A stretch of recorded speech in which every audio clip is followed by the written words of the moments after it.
Olá, internautas, bom dia. Bocão News, iniciando mais um programa Sabores. Nosso primeiro programa aqui, recebendo hoje o nosso presidente Paulo Somuti, presidente da Brasel Nacional, que está aqui em viagem na Bahia. Está aqui conosco para nos dar um bom dia. Bom dia, Paulo. Bom dia, Luiz. Prazer estar aqui com você e com os internautas do Bocão. Bem, Paulo, você como representante da Brasel, Associação Brasileira de Bares e Restaurantes a nível nacional, como é que anda o setor de bares e restaurantes no Brasil? Bom, Luiz, o contexto do país é um contexto duro, né? Uma crise grave nos pegou, né? Ela foi maior do que imaginado. Havia um certo otimismo que esse segundo semestre do ano passado, né, o finalzinho pudesse melhorar e isso não se materializou, né? É um ano muito difícil e que parece que não começa fácil em 2017. Acho que nós temos uma previsão na Brasel, eu acho que ela é comum no país, que o ponto essencial agora para o comércio e serviço melhorar é que nós possamos fazer a reforma da Previdência. O déficit da Previdência em 2015 foi de 86 bilhões, em 2016 chegou a 150 bilhões. É impagável, né, a juventude, né, especialmente o jovem, quem está aí com menos de 40, menos de 30, não tem que pagar uma conta desta ordem, né? Então a reforma da Previdência ela é fundamental para o país e é fundamental para o setor de comércio e serviço. Porque na medida em que o país retome sua energia, seu dinamismo, e isso só se dará com o equilíbrio das contas públicas, a gente tem condições de enxergar algo melhor. É um momento complicado. E na visão do empresário, do empreendedor de bares e restaurantes, como é que ele pode identificar esse impacto da reforma previdenciária e analisar como é que isso impacta diariamente ou diretamente ao negócio dele? Bom, o primeiro ponto é que você tendo as contas públicas organizadas, o Estado consegue pagar salário em dia, consegue pagar aposentadoria, o que é fundamental para o comércio, né? O outro ponto é o investimento. Ninguém investe num país ou mesmo numa empresa sabendo que as coisas vão piorar. E o Brasil está em rota de colisão com o seu déficit, esse é um déficit que não se sustenta. Então o empresário nacional, o empresário internacional, não tem coragem de pôr dinheiro num país que ele sabe que daqui a poucos meses ou poucos anos vai estar em colapso. Se você mostra que o cenário está equacionado, né, olha, o Brasil vai sofrer mais 2, 3 anos, mas o futuro vai ser positivo, as pessoas voltam a investir e agora é a hora para isso, né? A crise já vai por 2 anos, a mais intensa e mais longa que nós passamos. Então, se a gente sinaliza que o futuro é promissor, o investimento volta. O investimento voltando, imediatamente o país volta a crescer e o setor de bares e restaurantes é o que se beneficia primeiro dessa retomada. E nessa sequência, quais são as grandes bandeiras de luta da entidade para melhorar esse ambiente de negócio para bares e restaurantes? Olha, é fundamental e nós estamos bastante animados que este ano a gente acabe com a questão da regulamentação da gorjeta.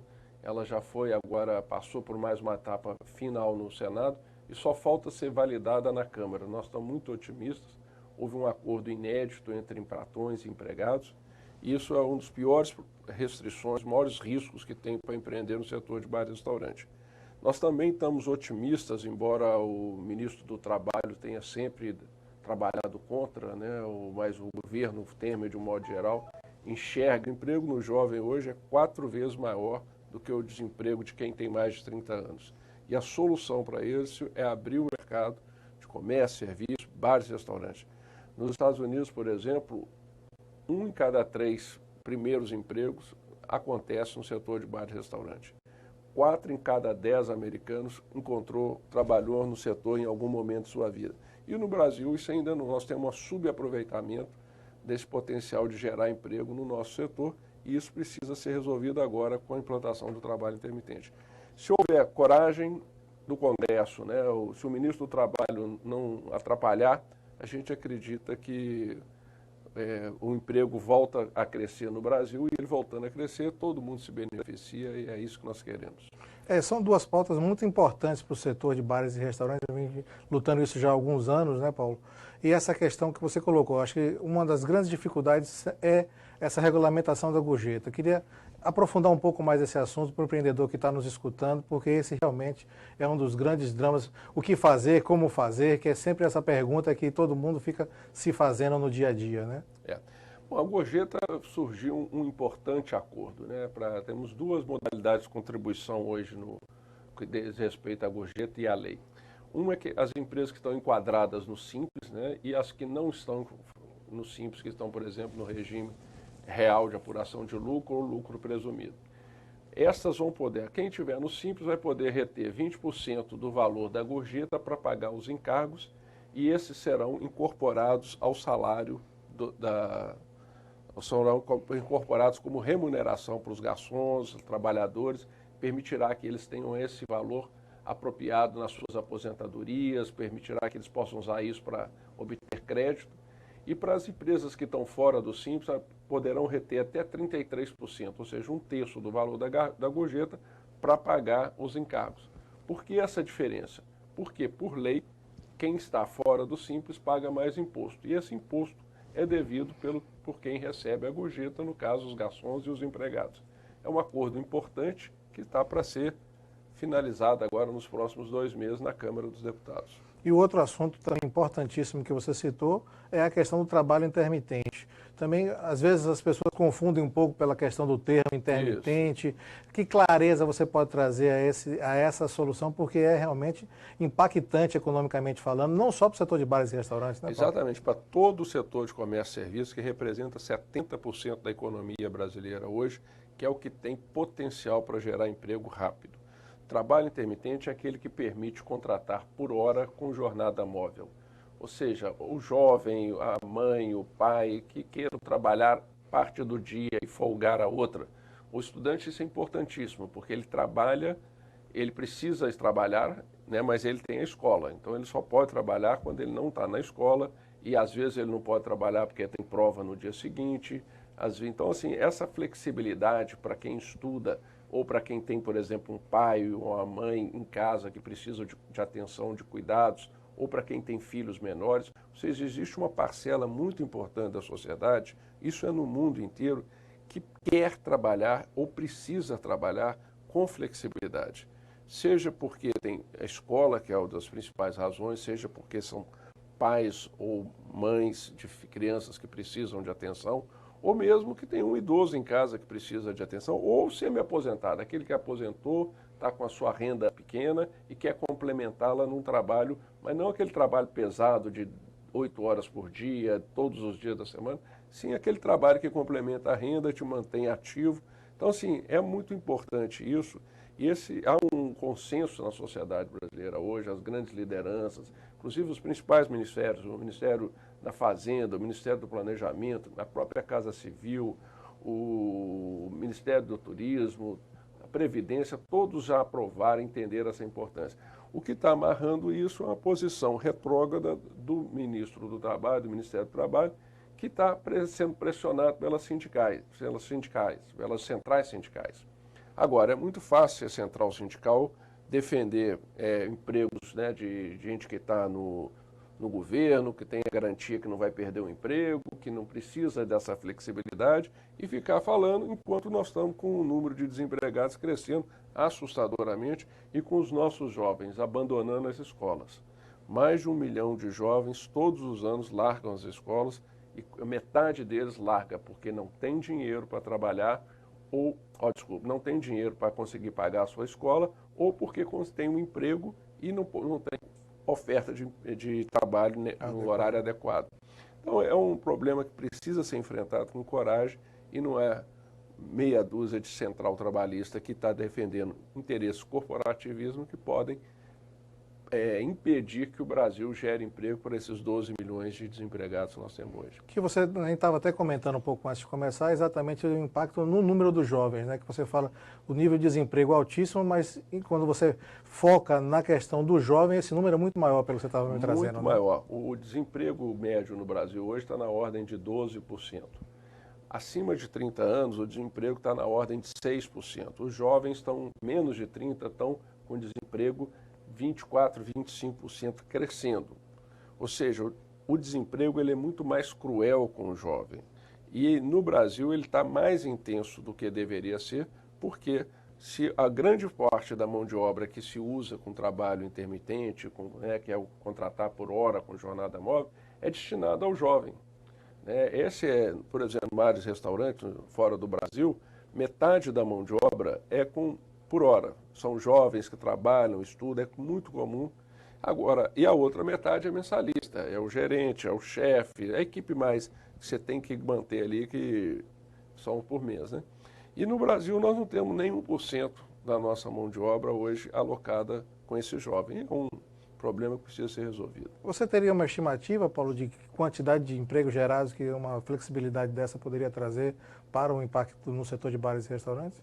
O setor de bares e restaurantes projeta para os próximos 5 anos gerar 2 milhões de novos empregos só com a implantação do trabalho intermitente.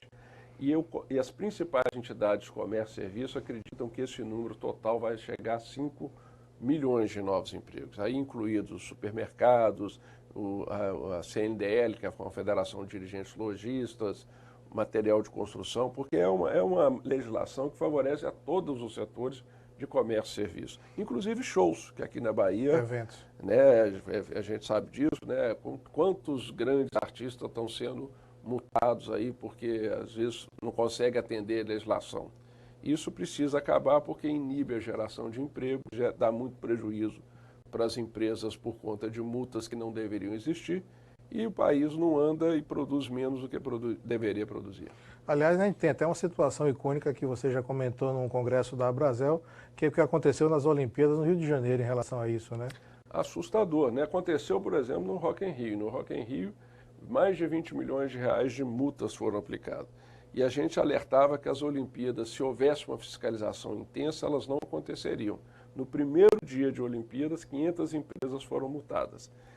Aí voltaram atrás, seguraram o Ministério Público, mas o fato é que se mergulhar hoje no setor de serviço no Brasil, você para a economia, porque ou vai gerar um custo ainda maior para um consumidor que não está com dinheiro para pagar nem as contas que a gente tem.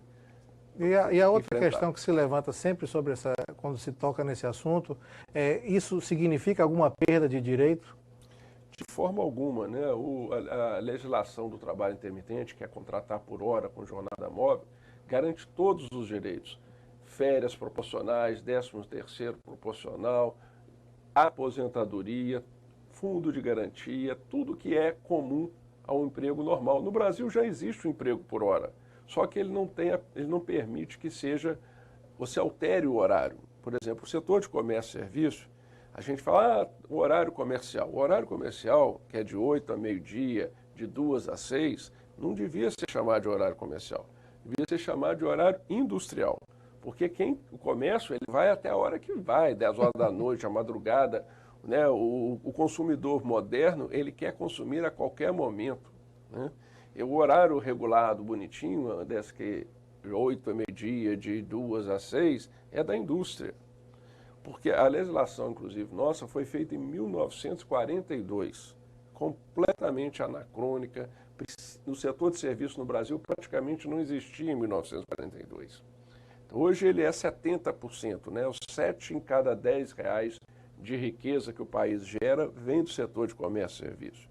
E não tem uma legislação que acomode essas características, né? Não só de quem quer oferecer para o consumidor o melhor serviço possível, mas também a gente não consegue dar emprego ao jovem e àquele que precisa de flexibilidade. A gente vê um enquadramento muito grande dos empresários e empreendedores nessa área, comentando de que você tem muita gente quando não precisa e pouca gente quando precisa, né? Que é exatamente essa adequação do trabalho intermitente dentro da ótica. Mas eu acho que foi muito bom se levantar essa questão de que não há perda de direitos, né? É uma adequação de um processo. Eu acho que Na isso verdade, é fundamental, há ganhos de direito, porque existe um conjunto enorme de brasileiros que fazem hoje bicos, que trabalham nos famosos extras, que vão ser formalizados, que vão ganhar seus direitos, vão ter sua renda reconhecida, vão poder ter esse valor somado à sua aposentadoria. Então, você traz dignidade e legalidade a um conjunto importante de pessoas que já trabalham fazendo bicos e absorve uma mão de obra enorme, especialmente de estudantes jovens que estão em casa porque não tem oferta de emprego que permitam a eles conciliar escola e trabalho. Uma outra pauta importante do setor, Paulo, que também se comenta bastante, que tem evoluído muito nos últimos tempos, mas que, lógico, ainda está muito distante daquilo que se gostaria de almejar, é a questão do relacionamento com as bandeiras de cartão de crédito. Como é que está isso, essa briga nacional? Atualiza a gente aqui no setor do estado da Bahia. Esse é um outro ponto que nós evoluímos muito, né? O Brasil, em 2010, começou a buscar aumentar a concorrência em meios de pagamento. E houve uma terrível procrastinação, né? As grandes empresas atrasaram isso muito, mas foram chegando aos poucos empresas concorrentes novas, americanas, inclusive, né? O banco espanhol comprou uma brasileira importante, uma uruguaia. Agora nós já temos uma empresa brasileira de porte concorrendo no mercado. E a Brasil foi muito atuante disso, junto com a UNEX, né, que é a União Nacional das Entidades de Comércio e Serviço. E nós entramos com uma ação recentemente no CAD, questionando toda essa morosidade, toda essa necessidade, né, dizendo nas más práticas que as grandes empresas estavam praticando. E com isso o Banco Central agora determinou que a partir de 24 de março todas as maquinetas vão ter que receber todas as bandeiras, ou seja, Visa, Master, Hiper, Elo. E isso, o que isso traz de positivo? Uma concorrência real entre as empresas que leva a baixar o custo das taxas, e não só a baixar o custo das taxas, mas também melhorar a qualidade de serviço. Então essa é uma luta também foi dura, mas que está muito bem encaminhada. Eu tenho até agora, quinta-feira, uma reunião no Banco Central para discutir o prazo de reembolso para os lojistas, né, que é uma questão complexa. A gente entende que tem que pagar mais cedo para o lojista, mas a gente sabe também que o consumidor demora a pagar. Então é uma discussão importante, mas o fato é que tudo que é relevante para que o país possa aproximar dos padrões mundiais de atuação desse setor está sendo colocado na mesa, está em discussão. Esse é um trabalho que começa com a aprovação da lei em 2013, no governo Dilma ainda, e foi acelerando, e agora o CAD e o Banco Central estão apertando muito em torno disso, e a gente está otimista. E como é que você vê isso, Paulo, essa relação? Porque a gente está falando de várias pautas que são pautas setoriais, né, dos empreendedores de bares e restaurantes. Para não ficar só esse horizonte de que apenas isso fortalece ou beneficia o empresário, né? Essa verdade, essa é uma visão que ela impacta de que maneira? Não só no empreendedor, mas também naquele consumidor final. Porque essas são bandeiras importantes setoriais, mas que de certa forma, como é que isso, o consumidor final se posiciona e como é que ele se beneficia uma coisa disso? Que atinge bastante a Bahia, e em especial o Nordeste. O Nordeste e a Bahia não tiveram ainda os benefícios plenos da concorrência nos meios de pagamento, porque as duas importantes bandeiras, que era o Hipercard e a bandeira Elo, os dois em algumas localidades aqui da Bahia ou do Nordeste chegam a ter 50% do movimento. Isso, como eles estavam, um estava com a rede e o outro estava com a Cielo, a concorrência não aconteceu, porque as outras empresas não conseguiam entrar, porque era tão importante essas bandeiras. Então, por exemplo, o consumidor e o lojista baiano e o lojista do Nordeste, o consumidor do Nordeste, vão, a partir de abril, começar a encontrar uma realidade muito melhor de preços para esse serviço do que tinha até então. Porque a concorrência, que ainda foi limitada no Sul e no Sudeste e no Centro-Oeste, ela foi ainda mais prejudicada aqui no Nordeste por conta da importância dessas bandeiras e de não haver concorrência entre outras empresas. Então, agora, quando à medida que você abaixa a taxa, primeiro, o lojista é uma pressão de custo a menos para o lojista, seja de bar, de restaurante, seja de eletrodomésticos, cabeleireiro, todo mundo que trabalha com máquina, até o motorista de táxi. Então, o que você consegue com isso? Primeiro, reduz a pressão de custo das empresas. No nosso setor, nós acabamos de fechar uma pesquisa, 4 em cada 10 empresas estão fazendo prejuízo. Então, se qualquer custo que você reduzir, você pode estar garantindo a sobrevivência de uma dessas empresas e muitos empregos. Segunda coisa muito importante é que as empresas tendem a repassar esse benefício para o consumidor, porque o consumidor está cada vez mais buscando preços que caibam no seu bolso. Então, é um benefício que reduz as margens dos bancos, das grandes empresas e leva para a pequena empresa e para o consumidor. É fundamental que isso aconteça. Nós estamos falando de uma indústria que vai movimentar, ou melhor, que movimentou no ano de 2016, 1,1 trilhão de reais. Qualquer melhoria aí, nós estamos falando de bilhões, distribuído entre as pequenas empresas e, por sua vez, os consumidores. Ou seja, isso no final se resulta em melhores preços, melhor atividade econômica, melhor distribuição de renda. Todo é um processo que envolve isso, né? Com certeza, e também ajuda no que os meios de pagamento, o cartão, que é muito mais seguro, ele se espalha pelo país inteiro. Porque uma coisa que é importante para bar e restaurante, nessa época de crise, todo dia você tem um bar e restaurante sendo assaltado. Porque você recebe em dinheiro. Se todo mundo pagasse em cartão, diminuiria o risco. Agora, para que as empresas queiram pagar por cartão e que o consumidor pague com cartão, isso tem que custar menos.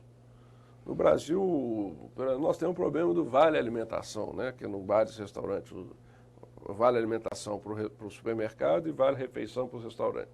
Taxas acima de 6%.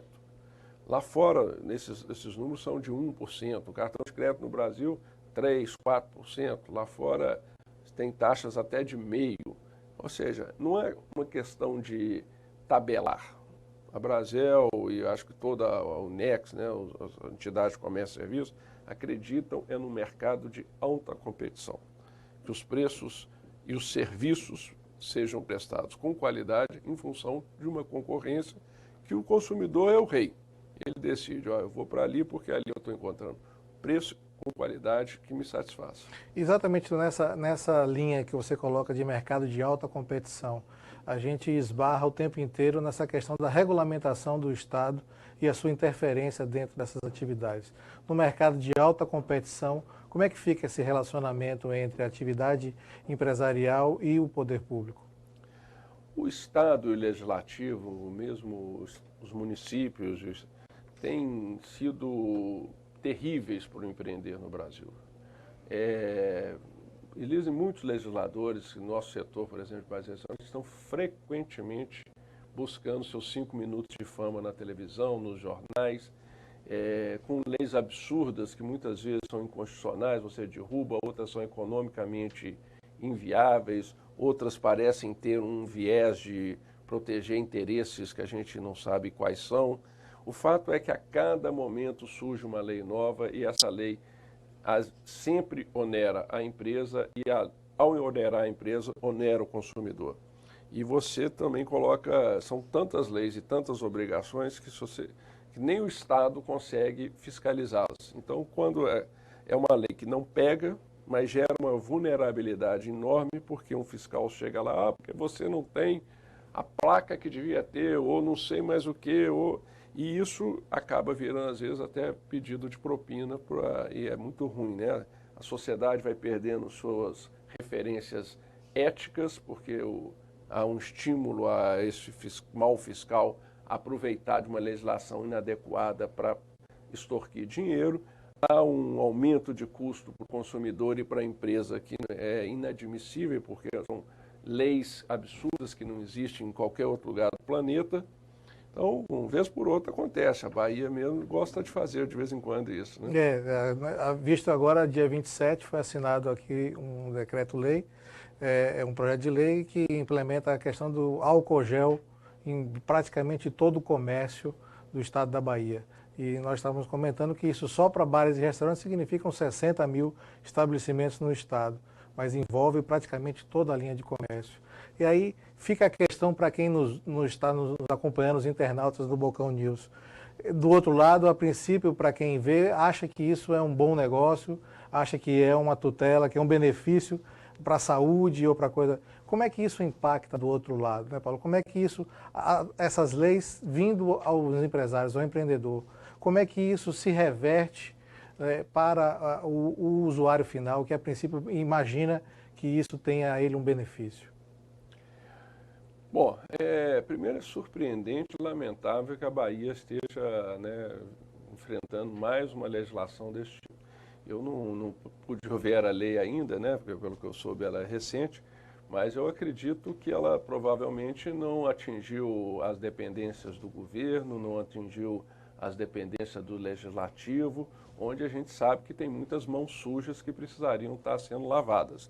Agora, Achar que você colocando mais um custo, né, ainda mais, quem disse que o álcool gel é a única forma de se limpar as mãos? Então, é uma tutela do Estado favorecendo eventualmente alguma empresa, algum setor da economia, prejudicando. Existem produtos modernos, existe o próprio sabonete. Por que tem que ser o álcool gel? E por que tem que ser, para você passear num shopping, você tem que estar usando Então você vai gerando um monte de custo. Hoje o brasileiro produz 1/5 do que o americano. Por que nós produzimos 1/5 que o americano?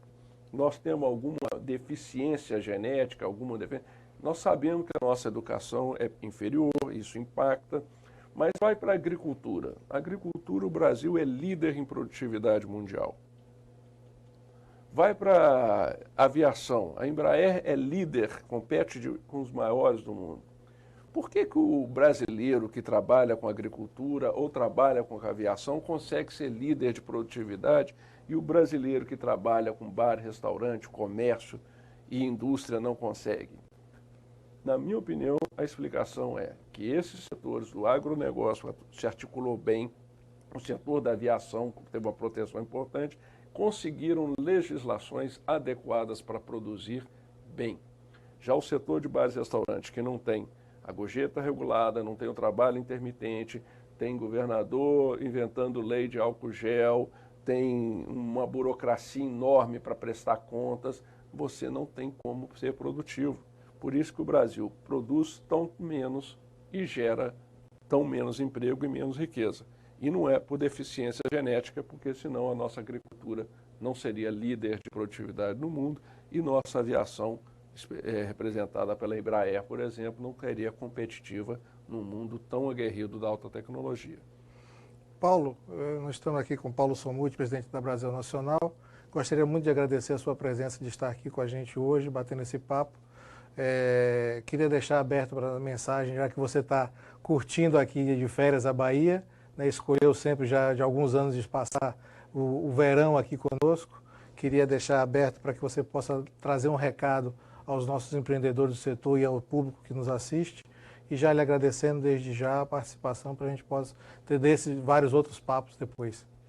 Bom, Luiz, é um prazer falar aqui com você, com o internauta do Balcão. A Bahia é a minha terra de coração, todas as minhas férias são aqui, estou até finalizando um período, né, por aqui. Fico, né, sempre na expectativa de que as coisas possam aqui abrir espaço para tanto potencial que tem a Bahia, né, que leis como essa do álcool gel não prosperem, que o governo, né, seja do município, seja do estado, possa dar um olhar mais atencioso ao setor de bares e restaurantes que gera tantos empregos e que questões como a previdência sejam equacionadas o mais rápido possível, né?